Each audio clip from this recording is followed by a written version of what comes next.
You're listening to My Inner Teacher with Peter Starius and Crystal Ariel. The answers you seek are within you. Thank you, Moose, for being our guest. It's super exciting for me to have this opportunity to have a conversation with you because we've been ships passing through the nights lately. And I'm looking forward to hearing that magnificent story that you have of how literally starting from, growing up in London and how you found yourself professionally and then later maybe spiritually and musically. So why don't you take it from there? Thanks, Peter. It's great to see you and Crystal. Nice to always have our conversations. We do get to have some time on the road together. We've done some tours together. We've done a lot of yoga classes together. And it's been a wonderful time over these last, 16 years or Yeah. so that we've known each other. Yeah. Maybe even I longer. miss those what seemed like simple days when you and I would travel together onto the East Coast, and every 3 or 4 days we were in a different city. And you remember those times? It was just a Yeah, they were lot of super fun. fun, a lot of laughter. Yeah, I We were on literally tour. before it was a thing for me. We were on tour. Yeah, Well, you opened the doors to a lot of things in my life and my family's life for inviting me into your yoga world to perform music with you. And I have deep gratitude for that, for our history and for our friendship same, and brothership. same. How you guys were, let's go back a little bit because, this brain here's got some gaps. You guys reached out to me initially. You were living in Amsterdam, you and your wife, Allison. And you just kind of randomly reached out to me to see if there was any positions available for a yoga teacher in San Luis Obispo. Is that how we got started together? Yeah, it's pretty much that. I think our mutual Zen. friends that are living in Slow, they knew you were opening, or you met up and you said you were opening up a studio, and one of them suggested Allison's. And we were coming over to LA every now and again to teach. Allison was teaching yoga and just getting out of the cloudy, rainy weather of Amsterdam. And you did an audition class for her and loved her. And so we moved to San Luis Obispo as a trial just to get out of the weather. And then we never ever went back. Yeah, no, that And we totally enjoyed being in San Luis Obispo with the yoga and the music and the farmers markets and all the friends and community. And it was one of the most friendliest places we'd ever moved to. It was a it beautiful is a time. pretty special Wow. place. I feel lucky to have this in my journey, let's call it, of yoga, and somehow I keep ending back here, like living in New Zealand, living in India. Still something about this place that keeps pulling me back. And maybe it's just for this energy that we're setting up here with the podcast. But I want to flip this to it is an honor because I know how busy your schedule is now on the road. It's an honor for me to find time for you to come and join us. And I think your story, Moose, is an incredible one. And I really want to help our audience understand how powerful the influence that you've had in your professions, multiple professions. And I know it's not easy to talk about yourself sometimes, but in particular, I'm curious about that moment that yoga became something really serious for you, or at least a spiritual practice became a thing for you. Yeah, I don't have a problem with talking about that so much anymore. I think I didn't know what to talk about years ago, what was important, what was interesting for anybody to hear. On reflection, it's not when yoga came to me, it's when I needed to go to yoga was a big step. And growing up in London in the 60s and the 70s, where there was a lot of racism, there's a lot of fear of being on the street, a lot of fear of the soccer hooliganism, the terrorism at that time that was prevalent during any of the holidays in England. So over like Christmas and stuff, we had lots of fears of bombings and things, not from who terrorists they think of terrorists nowadays, but it was from the IRA trying to find independence from Britain. So all these fears created so much anxiety in myself. They created so many wounds and shadows that took years to reveal themselves as to where they were coming from. And the challenges I was having was just trying to be as invisible as possible. I rejected my family's religion. They were Muslim. I didn't feel that was something that was supporting my anxiety or my hope for humanity. It seems just to be a more division. And I was looking for something that what my heart was calling for and what my heart knew was a unity of humanity where there wasn't going to be any prejudice, where there wasn't going to be any fighting and division. And so it took many years of thinking, where was that going to be? Where would I find someone who could speak the same words that I wanted to hear, that I knew was possible, that nobody was talking about? Finding a unity of humanity in a community of humanity, one that we could all feel safe and enjoy our lives, that we were free to love how and when we wanted to. And so I stayed pretty invisible for most of my teen years. And it wasn't until my brother wanted to embark into modeling that there was some interest of somebody wanting to take a photo of me. And that was just completely bizarre, is that somebody actually wanted to see me and recognize me with taking a photo rather than just being in a school photo. And I remember when I saw my first photo taken by a professional photographer, I didn't even believe it was me. I had never seen myself in a photo looking like that. But that started this whole journey into, from one being completely trying to be invisible to being paid to be seen. And then paid to be on a platform doing fashion shows. And I got to feel safe to just express myself. And the only way I could really express my creative potential in that time was just to go dancing. So I'd go to clubs. I was going to nightclubs since I was like 14, underage, under 18 discos. And all I could do was just feel the joy of love and being connected with the universe through dance and with music. And so when I got onto the runways doing all these fashion shows, they basically just said, do whatever you want to do, if you go out and dance. And so my brother and I, Chaz, we were both modeling at the same time for a few years.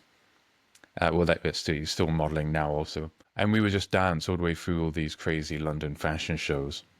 And we became a thing. It was Chaz and Moose, and we would do fashion shows and editorials, and we were the two hot young Indian guys in London making waves, changing the ideas of what models look like, as opposed to being tall, buff, blonde hair, blue-eyed, surfer dudes.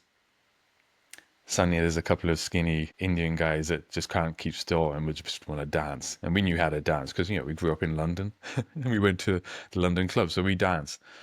And that was really exciting. So now the first time I actually did any yoga, other than what I would recognize later on that in my dancing, when I feel everything disappear, when I just be in my breath, in my movement, feeling the music, feeling the sonic vibrations and movement. That was my yoga, but I didn't know that was possible then.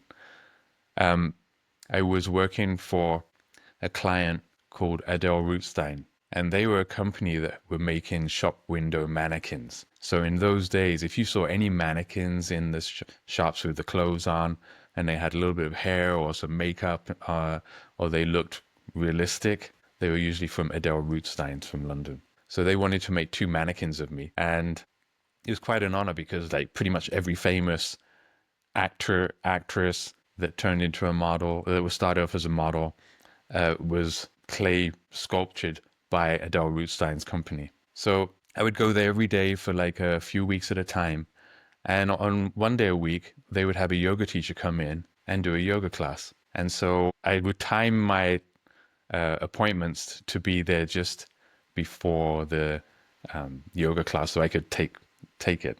Because the first time I tried it, I felt like I'd just been birthed as a baby giraffe and I didn't know how to stand. My legs and arms were all over the place. I had no balance and I had no idea what my body was doing. I had no proprioception in this kind of flow, static movement with breath way. I knew how to fling my arms and legs about and do spins, dancing, but this was a whole different ball game. So then a few years later, I moved to Paris, France, and I lived there 6 years.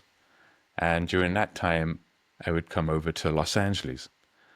And a friend of mine here was very spiritual, into doing yoga and all sorts of things. And she took me to my first yoga class in LA with Anna Forrest down in Santa Monica. And she was known for doing just like handstands in the middle of the room, handstand splits. And that was like, okay, there's no way I could do a handstand and do that. But I recognized this was doing something to my body and my mind that nothing else had ever affected me in such a way. And so I was gifted a yoga book, Bikram's yoga book. And I practiced that in Paris every day for 6 months and had periods of time where I had a cold and I'd still practice through that and I'd see how my stuffy nose or my symptoms would just dissipate after doing the yoga practice. So I was hooked. I knew yoga had its physical, mental, and spiritual power. And as long as there was consistency, it felt really good. And I'd never actually taken a class from Bikram until like a year later. I went back to LA and I took a couple of classes with Bikram in his studio. And I knew all the progression of the poses. And he was looking at me kind of like, I've never seen you before. How do you know this? It's like, well, it was great from the book. And I would then teach that to my colleagues when I was shooting on location. And at the end of the day, I was like, okay, who wants to do some yoga? And I would teach some friends, whatever I could in my way, following what I knew from the book.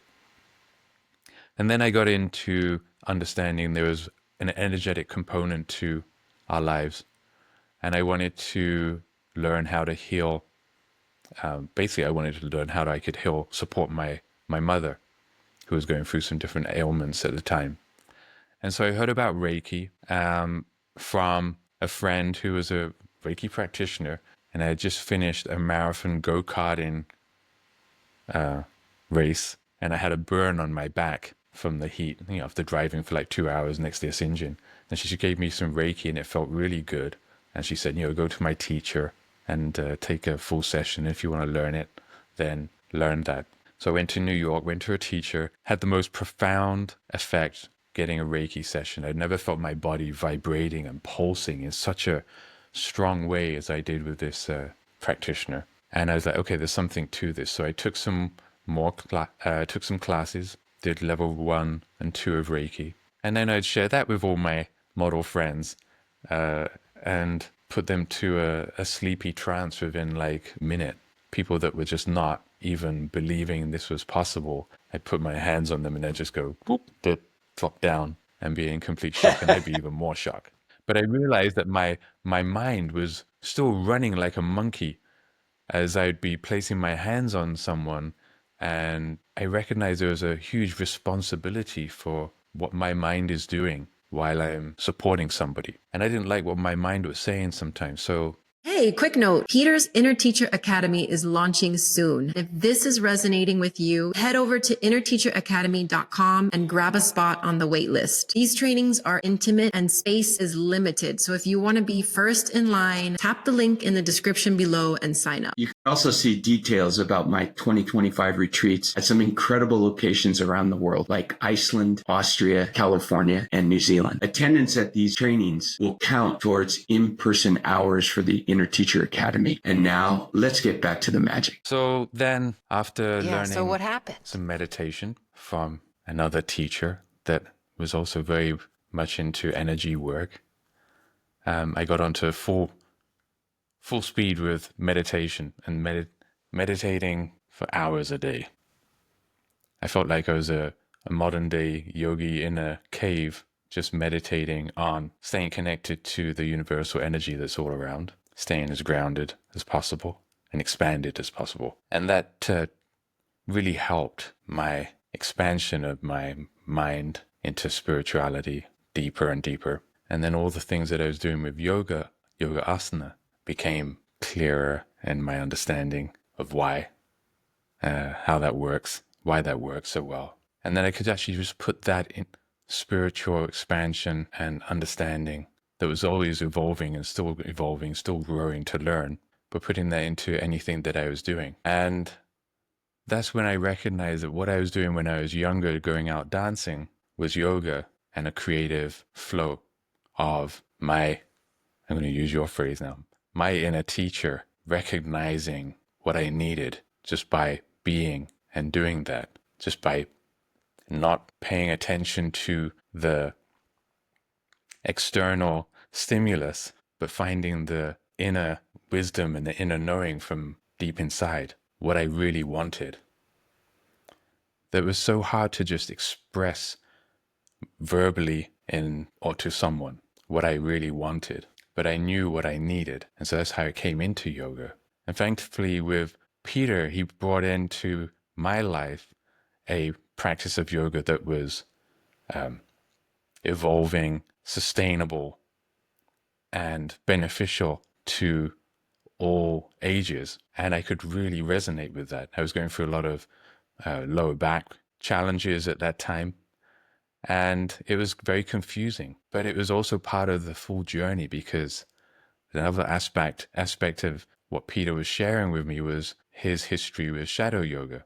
And just the word shadow, I would never really use it other than for artistic expression or in photography. But later on, I came to understand the shadows that was within me through my wounds, through the traumas that I was holding on to, that I needed to being connected with yoga or dance, with my breath, being deep inside, just to be able to feel alive and feel that I had some purpose of life, purpose for myself. So Peter brought a lot of these beautiful things, and I totally appreciate our times together. And I love hearing his wisdom, sharing his stories.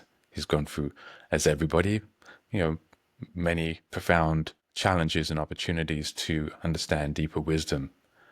And the things that he shared most that I remember was to approach something, a challenge, approach it gently. Any kind of healing, approach it gently and consistently. And through that consistent, gentle approach, there's a transformation that can occur, a strengthening that can occur. With my back challenges, it was also emotionally connected. So I was going through an emotional time with my marriage. I was going through a divorce, and everything was just becoming challenging. Yoga couldn't fix it.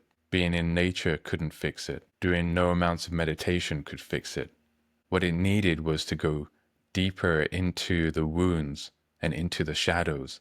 And I feel grateful that I was able to meet a shadow work teacher that would take me on these journeys in men's groups to go deep into my wounds of my shadows. And it was called shadow work, or exploring the shadows, and to reveal these places that I'd forgotten, I'd pushed away, didn't want to deal with, became numb to, or was too afraid to go into. And those were creating so much challenges of me to be free in my mind, in my body, in my heart, to be able to express what I really needed, because I had silenced myself. So this journey was so profound over the last 10 years. I've been in the shadow work groups with men, mentorships, apprenticeships, co-ed, couples therapies. And I've understood so much of all of these wounds that were installed when I was younger in London. I recognize more that the prejudices and racism that happens in our world has such a profound effect on everybody. But for the kids, dealing with anxiety of today, with all the challenges that are happening in the world right now and in this country, we need to support them. And we don't know how to support the kids if we don't know how to support ourselves. So I really believe that everybody has to go in this deeper journey to explore their shadows, to reveal them, reveal the challenges that we had when we were kids, the inner child, and to embrace those wounds for us to be whole again, to bring all the parts that have been pushed away, separated by these things that happen to our lives, to bring them all as a whole, and to recognize that we are a whole being of love that has many different aspects to it,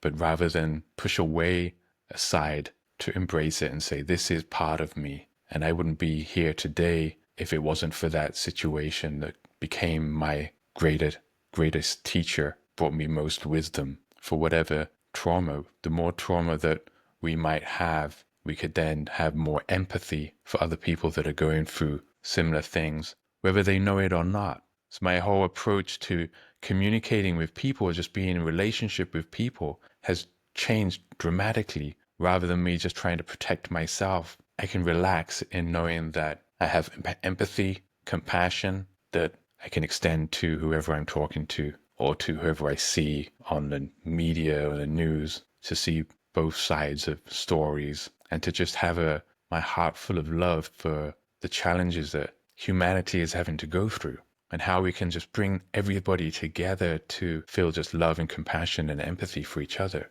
to be able to listen with big ears what needs to be heard, and to have the heart open wide enough to be able to stay quiet while listening, rather than to try to prove a point.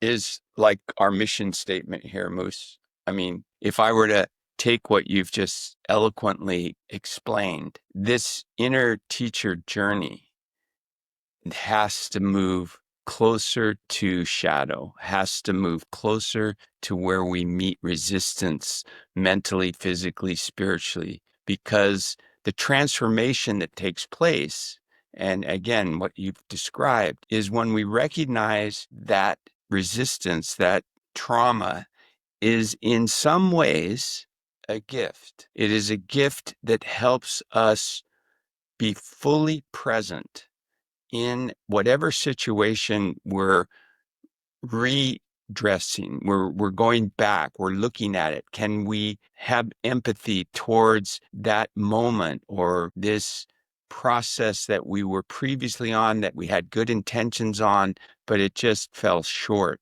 Can we put our presence fully in that moment for more intimacy with self? That in all the traumas that I've experienced, so some of the things you alluded to in my own personal life, it manifests often, whether it's a physical trauma, psychological trauma, or other types of trauma. The residue of that trauma is often trapped in our tissues, in our body. And with yoga, I was lucky to have this education in yoga that eventually revealed to me that if I can't access something to get more intimacy with, if I can't access it through my mind or even through my heart, I can access the residue of it from my body through movement, through, these forces of gravity and grace, these attractions on a physical level and a non-physical level, where we can all see the seeds of healing in the residue. I was recently, last year, at the Sedona Yoga Festival, and I was walking through the crowd, and there was this vendor, and she had hats, silkscreen hats, and she had this one hat that had a patch right in the center of the forehead on the hat. And it was a picture of these mushrooms, and, mushrooms being as fashionable as they are these days. But the slogan under it is, "We grow in shit, you can too." I bought it. I thought, that's it. We grow in shit, you can too. And it is a hard pill to sell. Like, it is so challenging to stop chasing or avoiding or distracting and turn and face with open-heartedness that which limits you, and realize, like you said, it's a part of you. There's no escaping it. You don't need to escape it, the residue. I'm in awe of the process. I'm in awe of how there are multiple approaches for us to develop that level of intimacy with these things that are there in some ways for us, even though it appears that it's something bad that happened to us. And I don't understand it fully. I don't understand it. There's mystery around it. How is it that that works? I don't know, like ultimately there's intuition, there's connection to the divine, there's if you're a strong believer in a personal God or an almighty God, you can feel safe or feel healing in those realizations. And I'm just grateful that the technique that showed up for me not only has helped me move through shadow, but also informed my teaching, as you've experienced so much. It's informed my teaching that's actually helped others. And I'm excited about this platform that we have here to speak to people like yourself that have a very unique story, and then the process that their unique stories, yours included, to come to a realization, a personal realization. And I'm also curious now, Moose, as a teacher, because you're leading men's groups and you're helping men heal their wounds. What is that like? Like, how did you feel a call to start teaching those men's groups, or I think it's how did one of that the show up most for you in exciting your and life? challenging things that I have to do, because I have to use my voice and I have to hold space for the very strong energies that men are holding.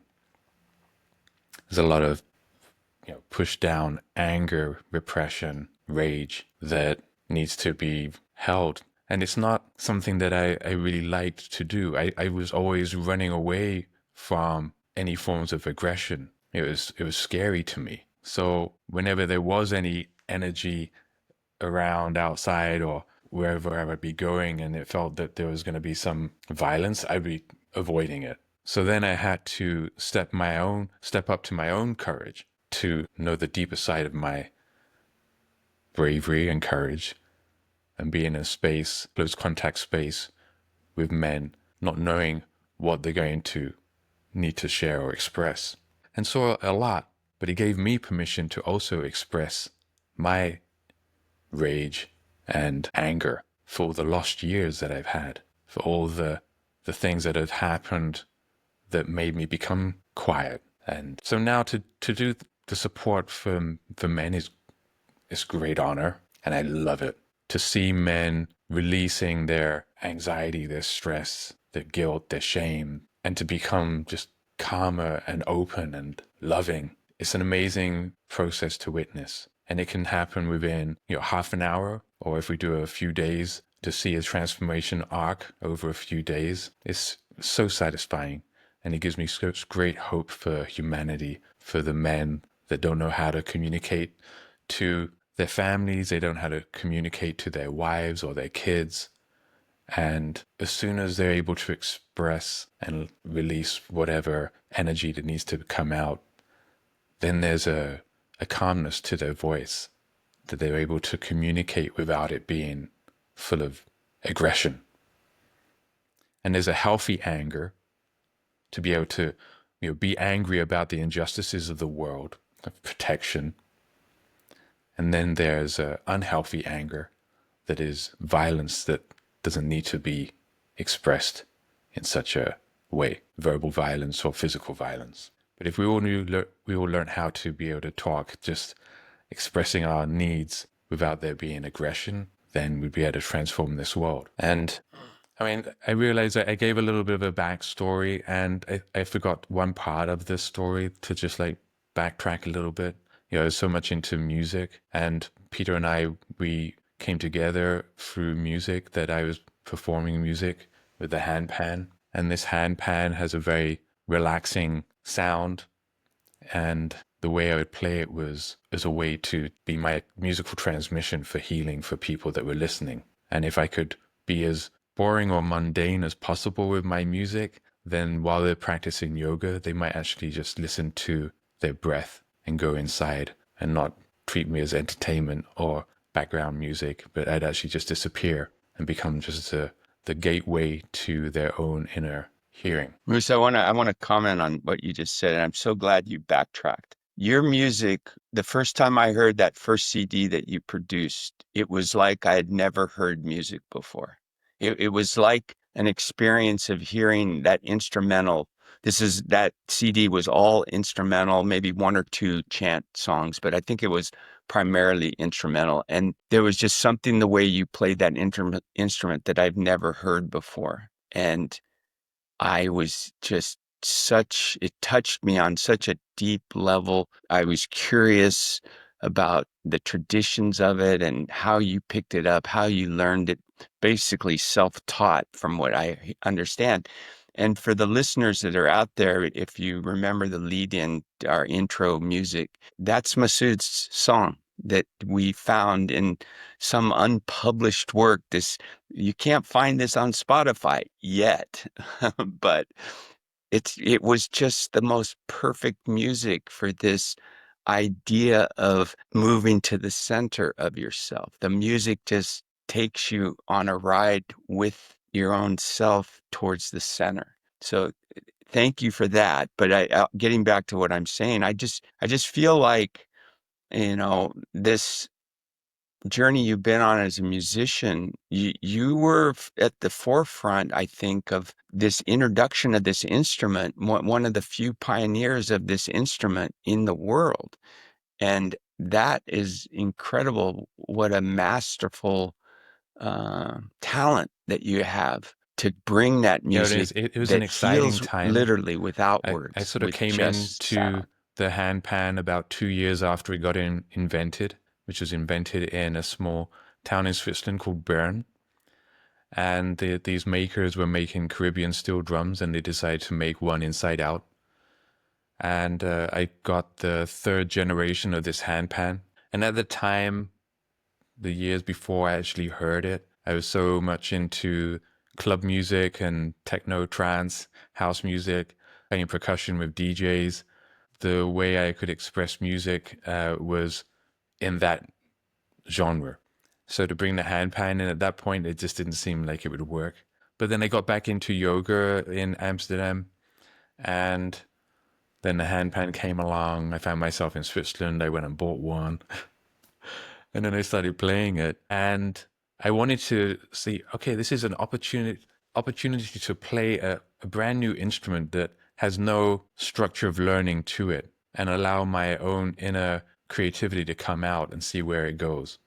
There's no really teaching at that point. And these were the tunes that had come out over the couple of years that I was just playing instrumental until some of the teachers, like Shiva Ray, our friend Shiva Ray, I was doing a teacher training class for her, and she's okay, now Masood is going to start to sing. And I didn't sing. I sang in kirtans where I would be in the audience, but I was definitely not one to start singing or sing and play at the same time. So they found another challenge. Okay, why am I not singing? Can I sing? And I went to look for a singing teacher. I went to an evening class in a local community college just to say to the teacher, can you just check if I can have any possibilities of singing, or is it just a dream? I'm fine either way. I don't need to sing, but just curious. So, after a few weeks, she was like, you know what, you're okay. You'll be able to do this.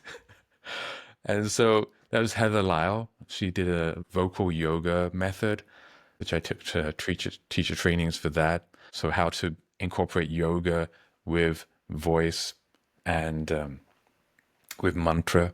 And then I started singing mantra with the handpan, supporting yoga classes and doing music festivals, yoga festivals.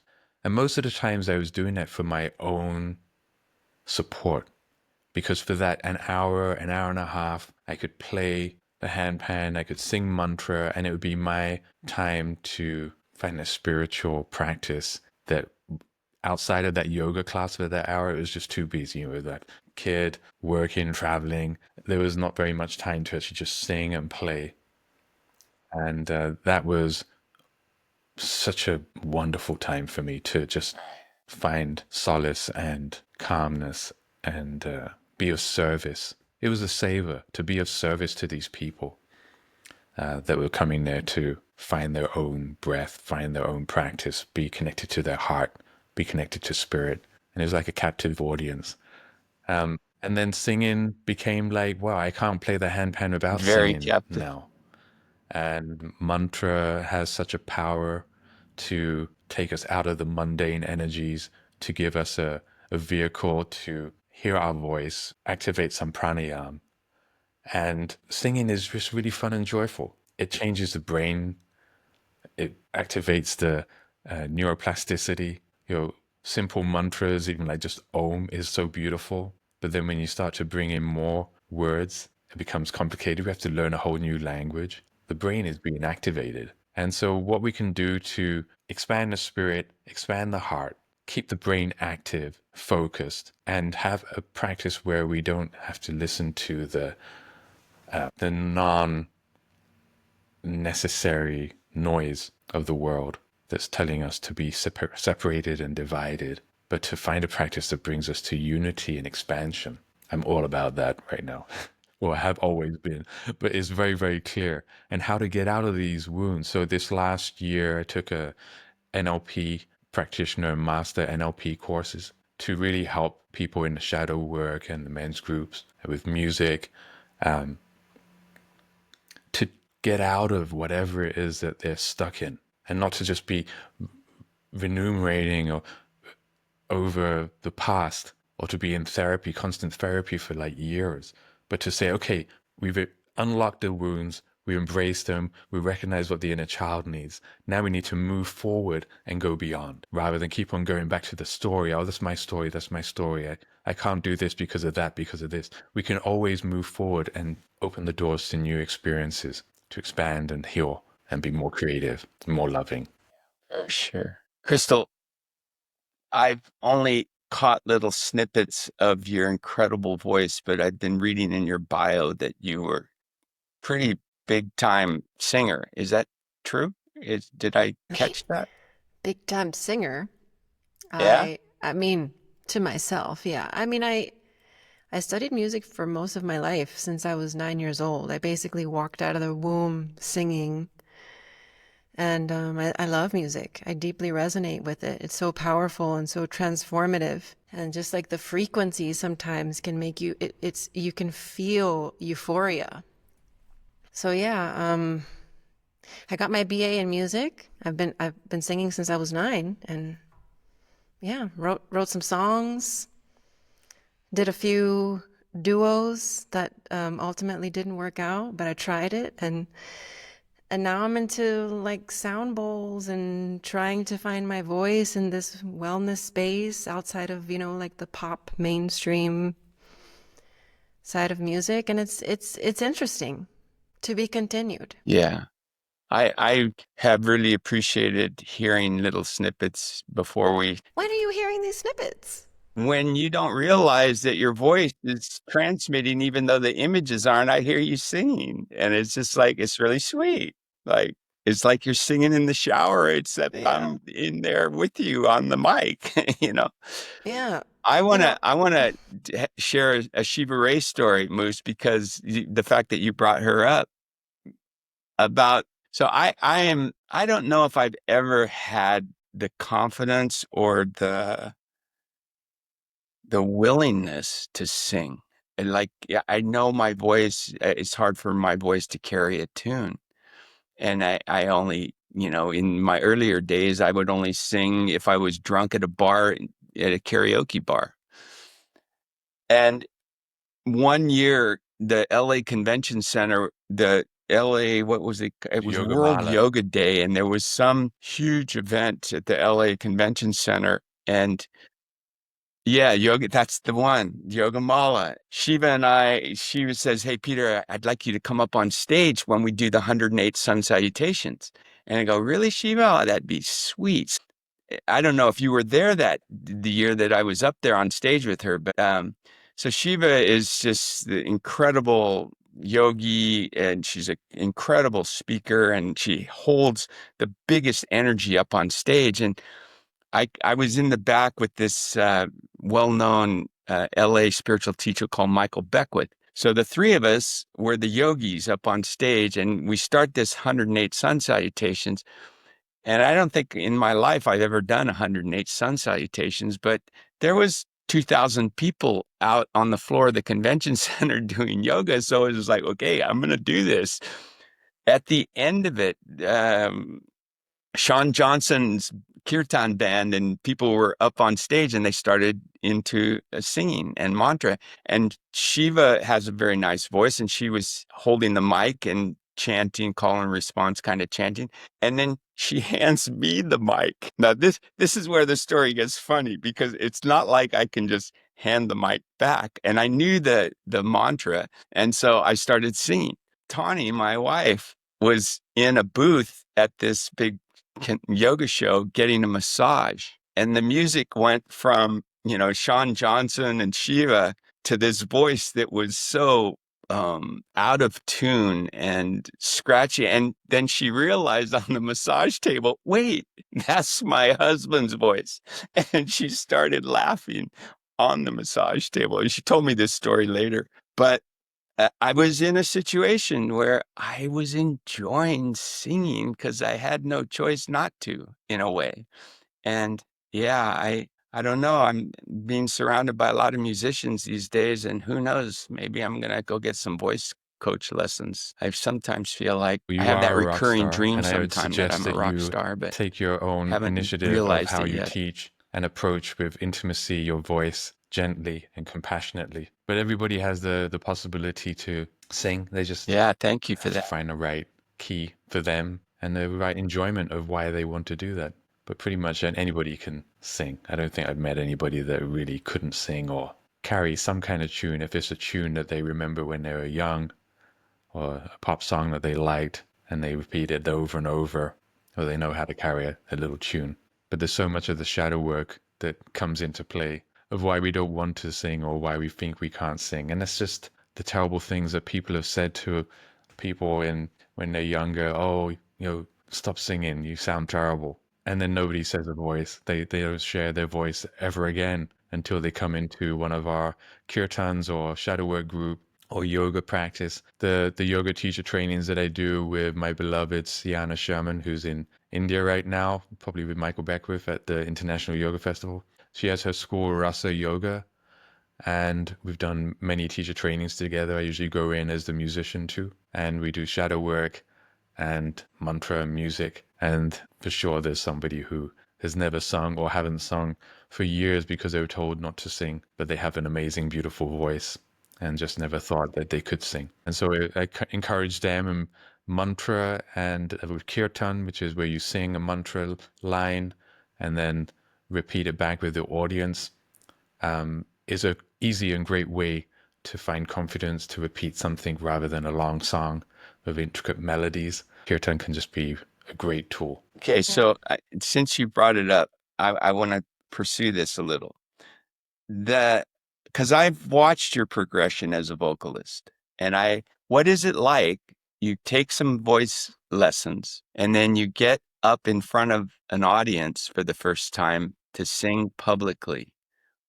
Tell me about that I moment. remember Do you many remember it? different Do you remember your opportunities first to like public be on appearance stage and using your being voice? incredibly nervous and courageous at the same time, wanting to have fun, thinking that I'm sounding good and sounding terrible, or thinking I'm sounding terrible and people saying, actually, you sound really good. So in the end, I just have to like let it all go and just practice the techniques. It's basically you're just flying an airplane. So before you can fly the airplane, you got to do a lot of checks. You're flipping switches here and there, making sure all the flaps are working, the engine's running, you got fuel and all these things.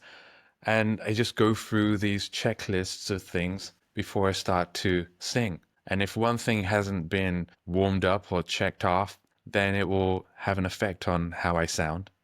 And just as how it would affect how you fly the plane. And you have to keep on trimming the plane and adjusting as you're flying, depending what turbulence you have. And it's the same with singing for me. Other people, they have a very easy time singing, but my mind Right. is always trying to adjust and regulate and try to be self-aware of what needs to change without becoming self-aware of whether I sound good or not. And getting rid of the imposter syndrome. That's the big one. Yeah. Why should I sing? There's Yeah, so many amazing that's a singers shadow in for the world. sure, Why isn't should it? I be singing? Well, they want the microphone in front of me I To go think back, and they want me to sing. So if they want me to sing, and what is the problem? It's my problem. And if I have the problem, where's that problem stemming from? And how do I overcome it?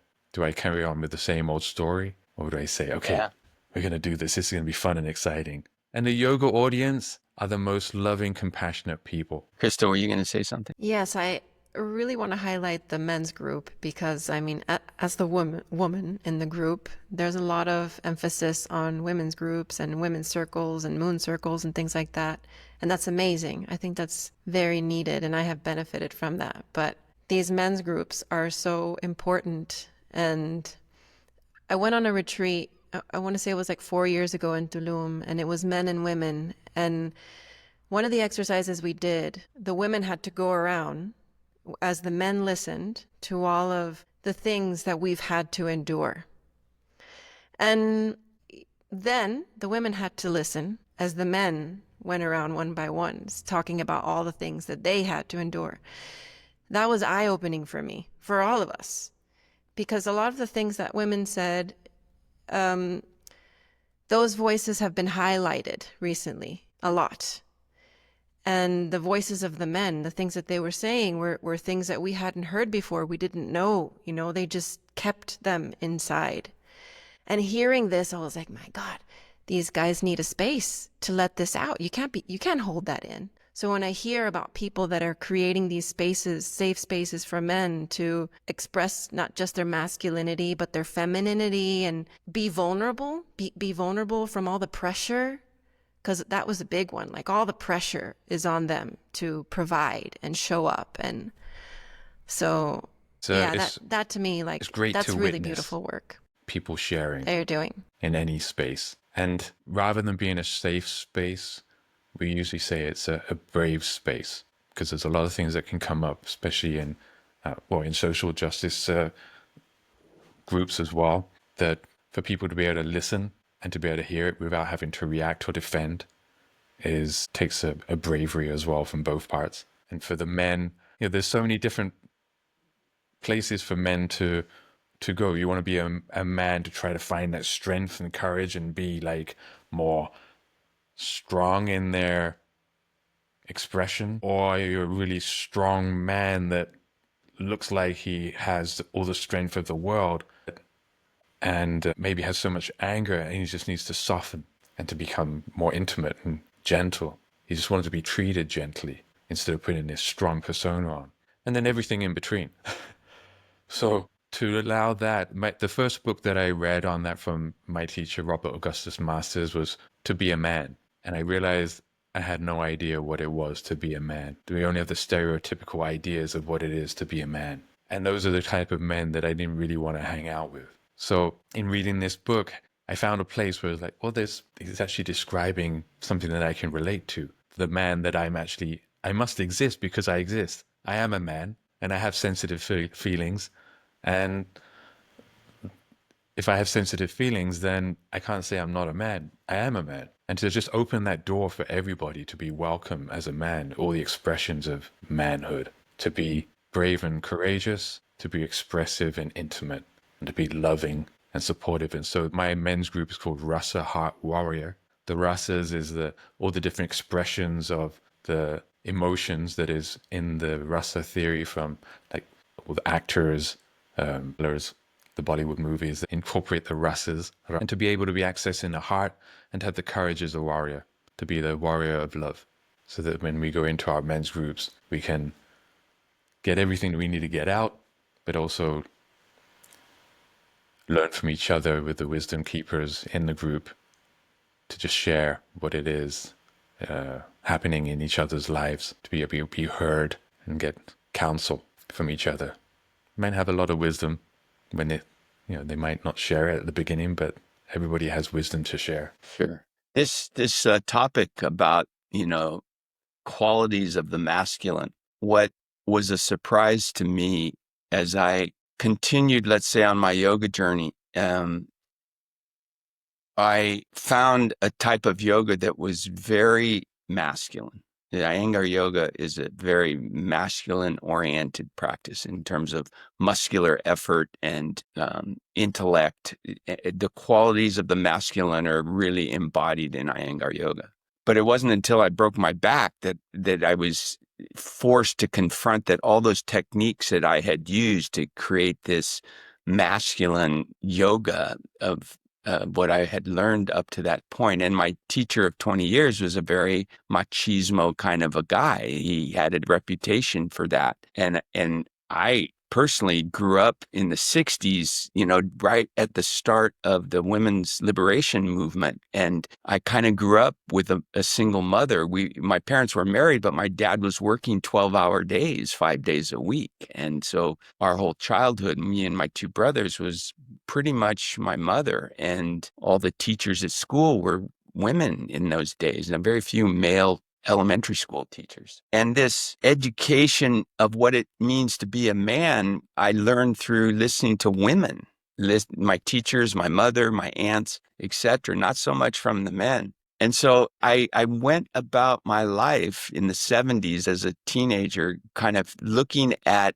what are the qualities that women might find attractive. And it was the kind of feminine qualities of compassion, empathy, listening, etc. And so I modeled my whole masculinity around that peacemaker, space, avoid conflict, hold space for whatever feelings show up, etc. And yet I had one string after the other of failed relationships with women, and it got really frustrating. It was just like, what's wrong? I'm the perfect man, I've got this, quality, this feminine essence of my personality is intact. And I realized that I'd overdone it. I'd kind of lost the respect of the masculine principles. And I had to reclaim that. When I started to reclaim it is right about the time that I broke my back. And when I broke my back, the muscle, the strong force didn't work. What worked was softness. And this was the paradox that I've found to be extremely useful as a teaching tool, but because of its power, softness is not easy. It's not easy to hold space without reaction when there's intensity. And yet softness is a prerequisite in a way to make space for things. And that's working with injury in a physical body. I found the quickest way to healing in my own personal experience is touching the discomfort in our body that's caused by the injury or caused by the pain as softly as we can. And I relate it with a metaphor in class sometimes, like when you think about a typical yoga class where the focus is on opening your heart. You hear this all the time in yoga, open your heart. And there's kind of physical expression of opening a heart. And in a yoga class, it's like externally rotate your arms, pull your shoulder blades back and down, lift your rib cage up.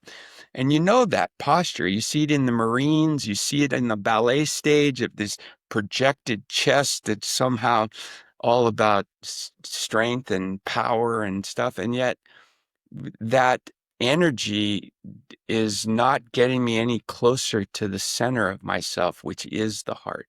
This plate of armor that, is expressed with the chest up, shoulder blades back and down was actually choking the heart space for me and emotions, etc., stuffing emotions, etc., or not, trying to project courage when actually there was just a frightened child inside that lifted chest.